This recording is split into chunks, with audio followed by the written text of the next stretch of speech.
kalau mitosnya kan dia lagi nunggu pacar di situ diambil sama jinnya itu, jadi dia di situ. Si cewek yang tadi gue lukis mana? Kok gue izin pipis dia nggak ada gitu? Dibuang mayatnya di jembatan itu, tapi ternyata dia tuh nggak meninggal.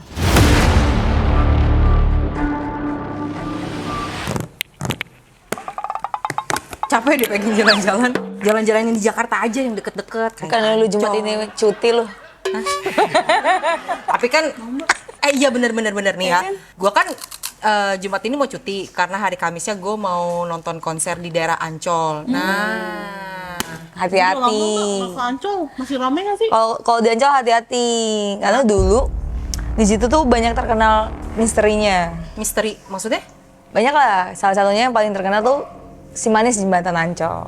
Oh, gue tahu, gue pernah denger tuh cerita-cerita Si Manis Jembatan Ancol. Dulu pas zaman gue kecil ya, itu sempat ada filmnya tuh. Banyak. Cuman gue nggak tahu cerita sosok Si Manis Jembatan Ancolnya itu sampai disebut kenapa Si Manis Jembatan Ancol tuh gue nggak tahu. Cerita ini dulu deh, kehidupannya. Kalau zaman dulu tuh setannya kan horor misteri, maksudnya horor misteri, horor komedi kan, yang si gitu jalan, Oji gitu-gitu ya, Kiki Fatmawati. Terus tapi ada filmnya juga kan. Kalau filmnya tuh ada yang main tuh istrinya Ari Kriting, yang dia pakai baju merah, iya. Nah di situ kayaknya ngambil based on story-nya, karena yang gue tahu ada 3 versi. Nah karena dia cakep banget, jadi pasti ada kayak saudagar yang suka sama dia, juragan apa suka sama dia dong, pasti kan. Nah kalau kita nonton film-film kan, kalau orang yang banyak duitnya gitu-gitu, pasti kan bukan istri pertama dong, ya, bener kan? Bener. Dilamar lah si Mariam ini, tapi karena dia nggak suka, dia kabur lah dari si saudagar ini lah, pokoknya juragan, pokoknya orang kaya lah yang mau lamar. Karena memang umurnya kan pasti dong lebih tua gitu-gitu. Nah dia lari, kepleset, jatuh di jembatan Ancol itu. Itu versi pertamanya, kenapa ada wanita yang sering di jembatan Ancol situ.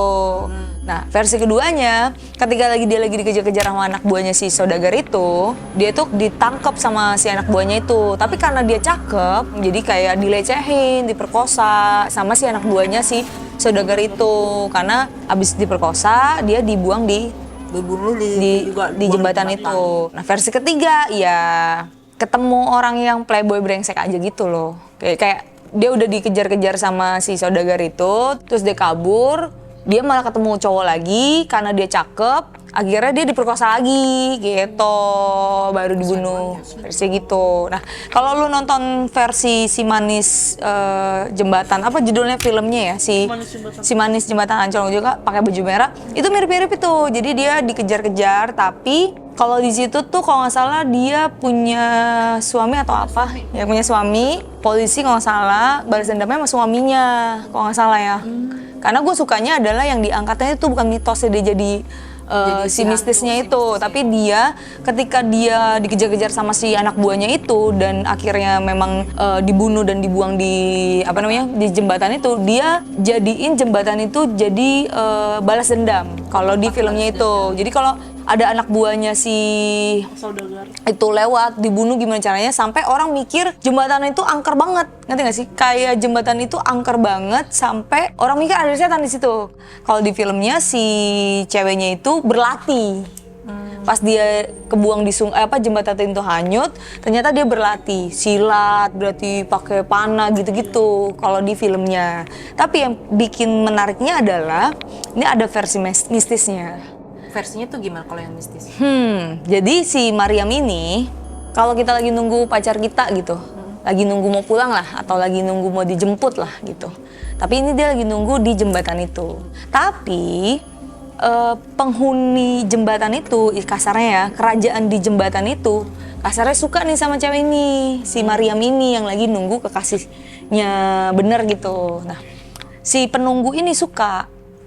Kan biasanya kalau udah ngomongin mistis kan, kalau orang mistis suka tuh tiba-tiba hilang gitu aja kan, ya kan? Karena kalau cerita zaman dulu gue masih kecil tuh nyokap gue cerita Keluar maghrib-maghrib, Iya, gombel-gombel. iya. Wow. Atau kalau ke Parangtritis jangan pakai baju ini karena lu nanti dibawa jadi apa gitu, kayak kasarnya gitu. Kalau apalagi kalau si itu suka gitu, akhirnya diituin sama.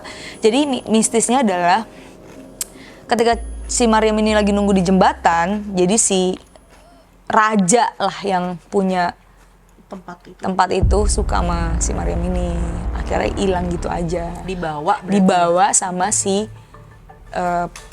penunggu jembatannya. penunggu jembatan ini, jin lah kalau bisa dibilang, atau rajanya di penunggu situ lah. Dijadiin istrinya. Iya, bisa jadi gitu, atau memang suka aja. Pernah kan kalau kita nonton film-film setan, ada roh-roh yang suka sama kita, dia ngikut kan, yang kesini, ya gitu-gitulah. Kan ada yang kayak gitu kan, sampai kalau kita cewek, ada yang suka cowok, dibikin auranya nggak terlalu cantik, ketutup, karena biar dia nggak bisa nikah kan sama yang bener, kan kayak gitu kira-kira. Nah, versi yang mistisnya itu didukung dengan adanya kesaksian yang orang-orang di sekitar situ kayak suka ngelihat ada cewek nih jalan, ada yang ngeliat pakai baju putih, ada yang ngeliat pakai baju merah gitu. Ada lagi supir-supir taksi yang Mangkal lagi ngetem kali ya di situ. naik Naik taksi, tiba-tiba turunnya di naiknya situ. mungkin di jembatan sebelah sana, terus tiba-tiba pas naik ngilang. Yang paling itu lagi apa ya? Oh, kalau lewat jembatan itu harus klakson. Permisi lah, iya. Jadi kalau orang-orang taksi yang situ mungkin tahu, jadi takut kalau nggak klakson ini kali kayak ngikut di belakang. Tapi yang paling bikin gue merinding ya, kalau gue dengar kisah-kisah nyatanya, ada kan di jembatan itu ada pelukis banyak gitu kan. Pelukis di kota Zaman dulu kan. biasanya kan kayak gitu ya. Iya. Kayak di pelukis-pelukis kota gitu ya. Pelukis yang suka 1, 2, 3, 4 gitu kan. Kayak nungguin ada orang yang mau dilukis, terus orang itu bayar kan. Kan kayak gitu. Nah, ini sih yang bikin gue agak sedikit gimana ya. Kalau kita ngeliat di jembatan gitu, kita udah biasa lah ya. Bener gak sih? Kayak ada bayangan ini, kayaknya ada ini, itu udah biasa. Ada salah satu pelukisnya itu ngegambarin sosok cewek nih. Terus mungkin kalau lukis kan lama ya, kalau misalnya ngelukis gitu lama. Nah, si pelukisnya ini minta izin nih sama si cewek ini. Neng, Akang kan tahu ya dia. Saya abang ke toilet dulu ya sebentar, mau pipis gitu. Pas balik-balik, ceweknya udah nggak ada. Oke. Loh, ceweknya nggak ada dong. Karena di situ banyak pelukis yang lain, otomatis nanya dong sama temennya. Si Cewek yang tadi gue lukis mana? Kok gue izin pipis dia nggak ada gitu. Terus kata temen-temennya, lu dari tadi ngomong sendiri, lu ngelukis sendiri, kita nggak pernah ngeliat ada orang yang mau dilukisin sama lu. Dari tadi kita nggak ada pelanggan boy, katanya gitu. Gila nggak? Lama tuh kayak gitu dia. Jadi dia dari tadi ngelukis tuh, dia doang yang ngeliat. Mungkin gak ditegur sama temennya karena ya udah ini imajinasinya dia lagi keluar nih, dia lagi punya imajinasi, makanya nggak ditegur gitu. Temennya sih mikir, kenapa nih orang ngomong sendiri gitu, tapi mungkin kayaknya lagi apa, kayak lu lah, gue lihat lu lagi ngomong sendiri, kan kita nggak pernah tahu. Zaman dulu nggak ada headset ya. Zaman dulu nggak ada headset. Kalau zaman sekarang kan ngomong sendiri dia pakai headset. Merinding lah lu udah sempet ngeliat mukanya dong, atau lu gitu kan gambarin. Bayangin dia pamit pipis, keluar nggak ada orang. Nah, itu kan yang kayak menurut gue apa ya, benar-benar ditampakin sama satu orang kan, orang itu ngeliat kan. Tapi banyak juga yang kesaksian yang sedikit kurang enak tuh, kayak bikin penyebab kecelakaan. Iseng. Karena di tahun 90-an tuh kalau nggak salah ada kecelakaan yang cukup lumayan sering. Itu karena orang-orang yang lewat situ, yang pakai mobil, itu ngelihat jembatannya kan sungainya tuh ya, maksudnya ada air gitu-gitu kan. Itu ngelihat airnya itu kayak jalan gitu. Karena kan ngeliatnya, oh itu bukan air mungkin ya, kayak atau apa gitu. Jadi ngeliatnya kayak jalanan, ngerti gak sih? Oke, jalanan bukan air jalan. Iya, kayak jalan. Jadi kayak bener-bener jalan, nyaru. Jadi banyak tuh yang nyemplung di jembatan itu. Makan korban lah kira-kira di situ di tahun 90-an. Gimana tuh? Tapi lu pernah lewat jembatan itu gak sih? Gue sih sering. Kalau lewat jembatan itu paling kalau misalkan dulu kan jalanan nggak kayak sekarang banyak tembusannya ya. Jadi kalau misalkan mau ke Ancol atau mau ke arah mana pasti kita akan ngelewatin si jembatan itu. Cuman kan isunya pas gua kecil itu, gua tahu si jembatan itu karena film. Iya, si manis jembatan Ancol. Iya, Kiki bukan Fam. karena mitosnya, karena ditayangin di TV, sinetron lah dia gitu, gue jadi tahu Horor ini loh, komedi, iya, ya. si manis jembatan Ancol yang disebut Ancol tuh ini. Itu karena banyak kisah diceritain orang yang apa ya, rumahnya deket situ atau pedagang-pedagang yang ada di situ. Sering banget ngelihat cewek cantik jalan. Tapi ada yang bilang pakai baju ini, ada yang mukanya kayak gini. Jadi beda-beda gitu. Makanya versinya beda. Jadi kalau gue sih nangkepnya mungkin yang dilihat ceweknya banyak itu ya berbeda-beda gitu. Karena mukanya mungkin mirip-mirip cantiknya ya atau apapun itu, kan nggak mungkin juga diliatin semuanya kan, pasti kadang dari belakang pakai baju putih, baju itu. Dan kata yang di sekitar situ ngelihatnya tuh nggak sendiri, kadang si Mariam itu atau si cewek yang ada di situ.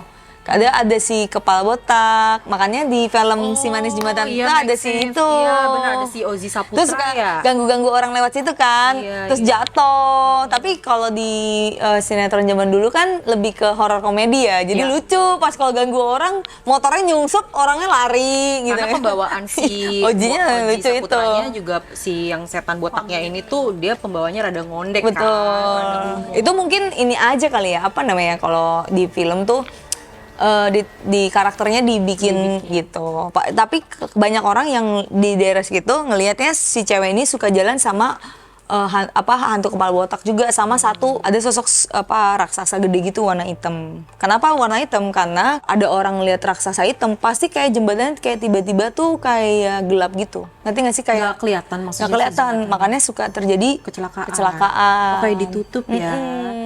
Oh, kayak ada istilah mitos perasaan gue udah muter-muter sini lagi kena setan keder, istilahnya kayak gitu dibuat kayak keder. gitu. Itu ditutup. Ditutup jalanannya, makanya kita juga sampai detik ini datanya tuh kurang pas, atau cerita-cerita orang itu gue tuh cuman kalau baca-baca gitu ya, gue cuman puzzle-puzzlein karena menurut gue si Mariam itu bukan sosok yang jahat gitu loh, yang bikin kecelakaan, yang bikin ini, karena memang dia meninggalnya penasaran di situ, jadi dia suka ada di situ kan kadang gitu ya. Kalau mitosnya kan dia lagi nunggu pacar di situ diambil sama jinnya itu, jadi dia di situ. Jadi dibalik semua kecelakaannya ada sosok juga yang lain, si raksasa hitam itu. Oh, jadi si Mariam ini tuh udah jadi representasi untuk si jembatan, bahwa dia itu penunggu dari si jembatan Ancol itu. Padahal bisa jadi kecelakaan-kecelakaan yang terjadi di jembatan Bukan itu karena dia. bukan karena dia juga. Ada setan lain. Karena kalau memang dia jahat kan ada pelukis-pelukis yang ada di situ ya. Itu kan dia nggak yang ganggu ganggu sih, ya, cuman yang paling datang mau ngobrol, dilukis gitu doang. Nah, yang paling beda versi ya kayak sama filmnya si Manis Jembatan Ancol yang film ya. Film lu nonton nggak sih kalau nggak salah? Kalau film gue enggak, gue lebih tahu sinetronnya karena emang itu tontonan pas kecil kan. Nah, itu diputar terus. menurut gua filmnya tuh lebih apa ya? Ada plot twistnya gitu. Bener-bener kisahnya memang benar, dia dikejar-kejar sama saudagar, terus dibuang mayatnya di jembatan itu. Tapi ternyata dia tuh nggak meninggal. Gitu. Memang mau diperkosa gitu-gitu, pokoknya gitu-gitulah di jembatan itu. Tapi dia nggak meninggal, dia malah berlatih. Hidup ya semua. Berlatih tuh maksudnya? Berlatih kayak gituin pisau, nancep-nancep pisau, terus dia silat gitu. Dia balas dendam sama penjahat-penjahat itu semua. Karena kan suaminya kalau nggak salah meninggal, nggak salah. Jadi balas dendam. Balas dendamnya di mana? Kebanyakan di jembatan itu. Seru sih menurut gua, keren juga gitu. Karena menurut gua si Manis Jembatan Ancol tuh kayaknya nggak pernah bikin kita dengar tuh kayak urban legend yang kalau jahat gitu menurut gue ya. Dia kayak satu mungkin gentayangan aja karena memang meninggalnya. Kalau yang ini versi benar ya mungkin karena gentayangan aja karena sampai detik ini kan mayatnya nggak ketemukan. Terus juga kalau yang versi misterinya dia diambil sama jin juga kan nggak dikubur dengan baik gitu. Jadi masih di daerah situ aja gitu. Nah makanya filmnya juga nggak mistisnya nggak banyak diceritain,nya. Booming kenapa jadi mistis kalau di filmnya ya? Karena si ceweknya itu, si istrinya Ayu Kriting itu, dia Ayu Kriting. Ayu Kriting, Ari bang, ya kan? Namanya Indah. Indah. Dia tuh berlatih silat gitu, apapun itu, pokoknya jadi jago. Dia balas dendamnya di jembatan itu, tapi nggak kelihatan yang bunuh siapa. Keren deh.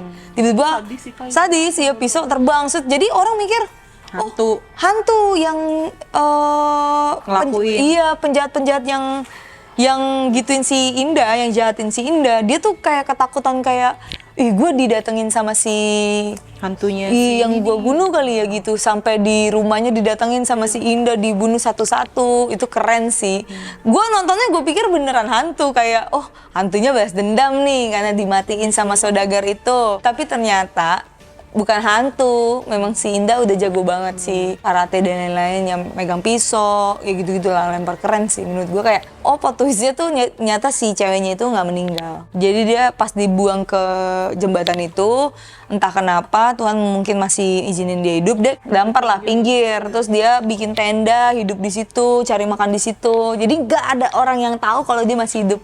Keren sih kalau ya make sense sih menurut gue. Emang bener kisahnya dia meninggal kan. Beberapa dikisahin, beberapa versi kan emang jatuh kan pada akhirnya. Tapi ada plot twistnya balas dendam. Ya kalau gue sih pernah lewat situ ya dulu ya.